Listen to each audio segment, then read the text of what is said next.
Hey everyone. Hey Cindy. Hey Dia. Thanks for joining me. Today is Monday at noon here in California time, and we're sharing travel souvenirs. We all like to travel. Sometimes we collect some things. As kids, we collected things. So we're just here. We're going to share some of our fun travel souvenirs. So, Dia, what do you got? Any Well, souvenirs? everything that you collect and bring home needs to fit in your suitcase. Right. Yeah, yeah.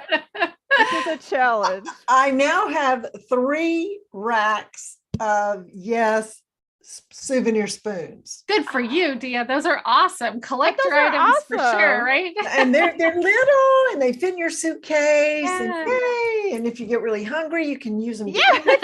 I like it. And the other thing that I've been collecting, and it's getting almost embarrassing, magnets. Oh, those are Okay. small though too. Little magnets from various Oh, countries fun. that you put on your refrigerator, and then you can't find your refrigerator. With magnets. Right. Right, but you can always gift them later to like friends or family because they're super useful. Like if you want to put a picture up or Yeah. a little Exactly. recipe. So Yeah. Cindy, what do you got? Share a couple of yours. Well, I collect everything, right? So I like the small idea, right? Dia. Yes. So I collect like these little things. So this is Oh, like the Seattle Space Needle. Yes. Just from a trip that my son and I took. And so these are like, they're usually metal. I have an Eiffel Tower. I have cool. the Empire State Building, a couple of them, and you can find them. And so I just keep them like, on a little shelf. So it has my little world traveler shelf. Yeah. Oh, So that's some cool. cities or places have that. And then, I mean, I collect everything from like, I just went to get all my stuff. Like I'm sure everybody else does this, right? I keep money. Yep. So I have a whole coin. jar of money, right? And it's like, oh yeah, that's right. And then I collect rocks in different places, right? And I do remember for whatever reason, I'm like, I know when I got that rock. I remember. Well, I did. I collected a rock from Brela, Croatia, from the beach. And yes, but they get heavy if you're. They do. Yeah, they do get heavy depending on how big. Little one. Right. You need a pebble. Right. A little pebble. Just one, right? Like if you go looking and you collect rocks, you're going to end up with a lot. But yeah, something that I can just like slip in my pocket. I know it's, you're not supposed to take things out of the trail when you go, but sometimes when I'm walking or hiking, I'll just see something that will, I need to have it. It's calling your name and it wants to go home with you. I couldn't help it. It said it wanted to go home with me. That's right. I didn't mean to, but it was lovely. What do you collect, April? Let's get some of your ideas out. Yeah, sure. Well, I always bring back jars of jams. So depending on where I go, and then I save them for a little while, and then I have to crack them out and start using them so I can taste the flavors and take me back to, Vermont or England or wherever it was. But Dia's right. The jams do have to go into your checked bag. You can't put them in your carry-on because of the, liquids are counted as a liquid apparently. So I found that out the first time in Vermont. And then I usually collect something usually I can wear. Okay. So like this is like a t-shirt I picked up in Ireland, because then I have an extra shirt to sleep in, or maybe I can throw out something that fell apart, or so again, I can shove it into my backpack, into my, carry-on kind of thing. And so clothes are a good option, and I can swap out clothes, right? Yes. So I know we've given this tip a few times on packing, to pack clothes that you're willing to leave. Yes. So that you can exchange them. So if you buy a new shirt, you leave a shirt and then you bring the new one home. I do the same thing with scarves. Like I love scarves, but I will bring like one I'm not in love with and one I am. Then I'll buy one. So like when I'm on my trip, I can buy a scarf and then I just leave the one that I didn't, so it makes room, dear. Right. It makes room. Right. Yeah. And like the shirt, sometimes like I have a niece and she likes t-shirts too. So sometimes I'll buy it thinking like, am I going to keep it? Am I going to gift it? So it's kind of a dual thing, you know, and it just, sometimes it depends when I get home, like, you know what, that'll make a nice gift. And I already have it bought. And yeah, I try not to buy big things or breakable things, but like I have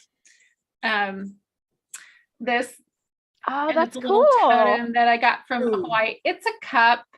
I just had to have it. We had a lot of drinks in it. Yeah. And I was just calling your name. Yeah. Oh, I love it. and I don't like to bring breakables. I don't like to bring big things. But again, you know, you just don't know what you're going to find. And you're like, I have to have that thing. What else you got, Dea? Anything else you bring? Well, I did get to bring home some tea from a tea plantation. Nice. That I actually got to stay in. I didn't bring home the actual tea leaves I picked in the field, both of them. No. But so that was, you know, I was thinking what food items, because there's some things you can get. There's a sweetener in Bosnia that comes in this little dispenser where you push down the top and a little tablet comes out the bottom, and it's like Sweet and Low, but it's very handy, great for traveling. So I have gotten that. But the obvious is pictures. I mean, right. Yeah, of course. Yeah. I bring coffee home almost always when I go to South or Central America. That's a for sure, right? Do you bring home beans or do you bring home already ground? Beans. And I often bring gift. So like I have to make room because I have a lot of coffee friends, April and other people who are like coffee fanatics, right? So it's like when I'm in a country where the coffee is really good, I'm just like, oh, I'll need 6 bags of that.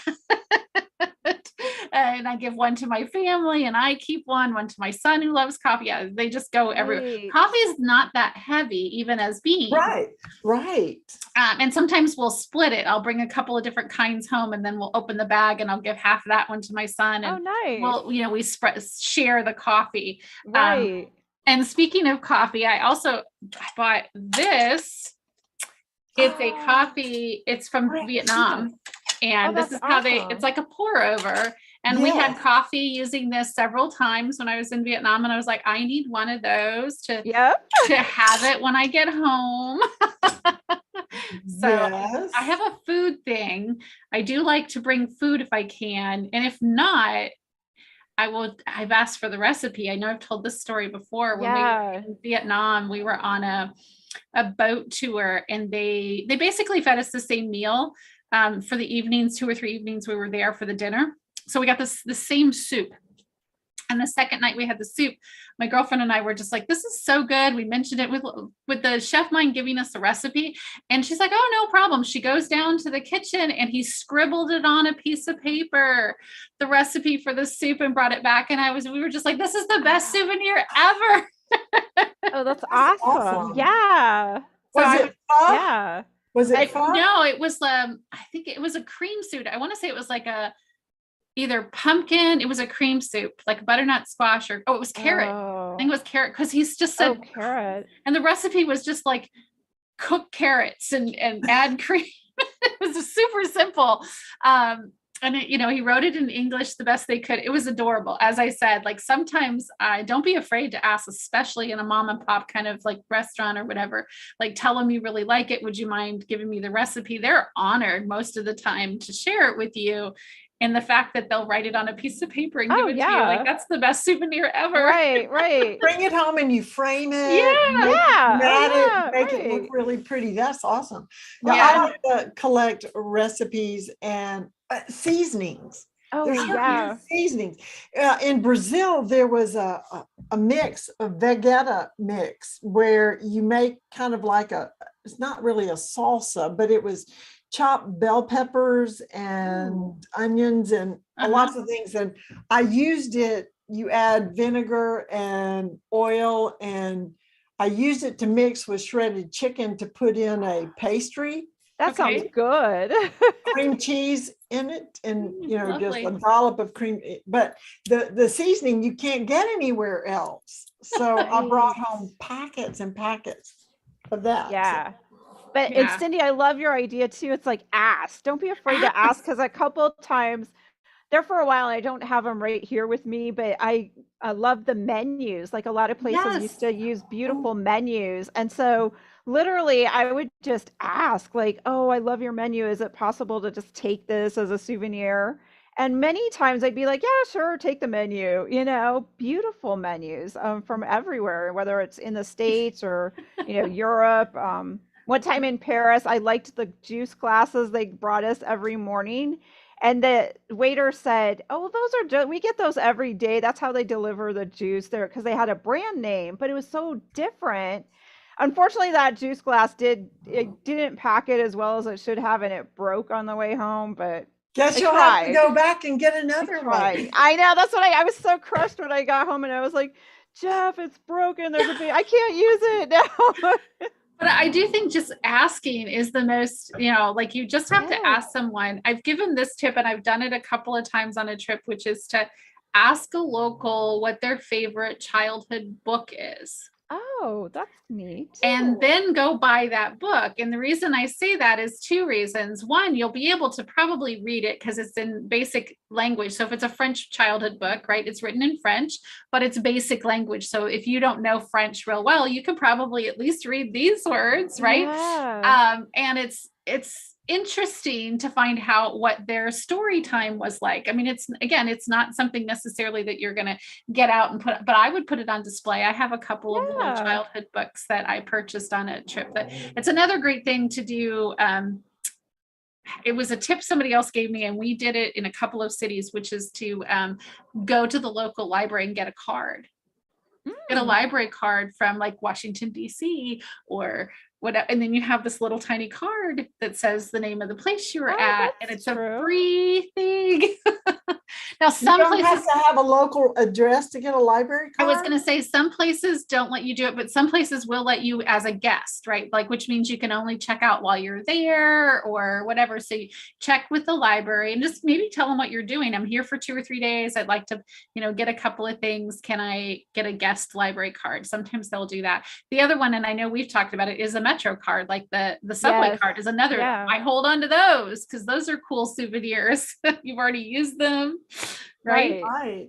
Some little tiny things that you can kind of hold on to remember. Yeah. What about brochures? I keep some. I mean, after a while, it's a lot. It is. It is a lot. So that's why you kind of have to be picky and I know we've shared the idea too of a lot of people don't do postcards that they send to other people, but take buy some postcards each day or buy a bunch at the beginning of your trip, and each night write down just a few thoughts or words as if you're writing to yourself or a friend or, your mom or whoever you might have written a postcard to, and say, hey, today we did this and I love that. And I saw this, I smelled that, I tasted this. And it's an easy way. It's less overwhelming, and address it to yourself. And if you can send it to yourself. And then when you get home, you have this nice collection of everything you did during the trip, like a little souvenir booklet. Yeah, I have sent some home to myself, both to get the postage stamp and like all that. Yeah, such a cool experience. Yeah. And then when you get home and you pull out all your mail, you have something fun in between all the bills. Exactly, right. Yeah, exactly. Yeah. And somebody else had given me the tip years ago, but I've done it a couple times too, which is to buy something practical that you can use. So I know one woman who was collecting toothpaste, and she uses it, but it was like toothpaste from different countries looks different. The packaging looks different, how they use it. So if you pick an item and then just start collecting those, just the packaging themselves and how they package, whether it's toothpaste or deodorant or hand lotion. Right. I mean, you were talking about a sweetener, Dea. Like sometimes that country packages it or, uses it a little different than we do. So seeing the writing, how they advertise it, like that's a really interesting way to get it. So just collecting some things like that, little items along the way. Small items. Not too big. Like my mom used to always collect all the little soaps from each hotel. Yeah, because they would have different wrappers, and they're tiny, so they're not liquid, so she could just tuck them in her shoes or within her stuff. Right. And then when she got home in her bathroom, she would put this little collection, a little jar of all these soaps that had the different places. And her clothes smelled really good. Right, exactly. And so so now I actually notice, and sometimes you'll see, some even, locally owned will use the same corporate line of like toiletries, but others will do unique things. Like one place did have it was a local craftsman that made colored soaps, and they wrapped them with a little netting and a cute little bow, and then it just had attached the little name of, who made it. And I think it was something in Vermont. And so I was like, oh my gosh, that's so cute. I'll just tuck that in my bag. And, throw that in there. I mean, they're already put it in your room. They're expecting that you're either going to use it or, especially the last 2 years, they have to replace it or something anyway. So why not just collect it? Exactly. Good. Yeah. All of these are great. Yeah. I need to go on a trip so I can collect things. I know, right? Yeah, I was going to say one last thing. I know Sheila's talked about it, like the placemats that they put on like fast food. Yeah. Sometimes she'll grab those, which are also, you can just roll it up. Sometimes it has like a description of the place you're at, or it's written in a different language. Very simple. Sometimes it's a coloring thing. So if you have children at home, you can bring those home to them. It could be tons of fun to collect those little items as you go along. You just don't, you have to start thinking outside the box. I think that rather than always just gathering, I mean, we have our money and I have my other stuff, little tchotchkes that we like to pick up, but there's so many ways to collect souvenirs that almost don't cost anything. Like you said, brochures, Dea, the Metro card, things that you don't even have to pay for. And those have a really good meaning. I do think that the paper is cool. And I mentioned this to someone else. It's like, there's something about like the type font, the font that they use, the paper, the quality of the paper, the colors. Like you can tell something about the place and the time just by looking at the physical item. Right. Like we can see if it's vintage, right? Or where it came from. So just having that is kind of cool, even if it's one or two pieces. Right. And like you just said, I think it's important to remember, like, it's just thinking of something, and it doesn't have to cost money. You don't have to spend money to collect or have a souvenir or something that reminds you. Just like we mentioned earlier, the little pebbles. I know I've seen some people, they'll collect just a teeny bit of sand, like a tablespoonful, and put it in a little Ziploc. And then when they get home, they label like where that was from and put it in little glass jars, just again, I don't purport taking things, like big rocks, and, you want to leave what you found in nature, but usually a little teeny something, a little pebble or. Right. There's so many ways to collect it for nothing. So this has been fun. Yeah, this has been fun. All right. So I don't know what we're doing next Monday. I think Monday we're starting on Monday afternoons. We're going to do walkabouts. So it's like, show me. Me. Yeah. So we have people around the world. We've got some locations lined up. I'm excited to get those in place. Mexico, Scotland. I know Barcelona is one of the ones. So it'll be exciting. So tune in next Monday right here, YouTube Live. And if you like this content, just like, subscribe, leave a comment if you collect something, or if there's a topic you want us to cover. And we hope you'll catch us again. See you soon. Thanks, Dea. Thanks, Dea, for joining.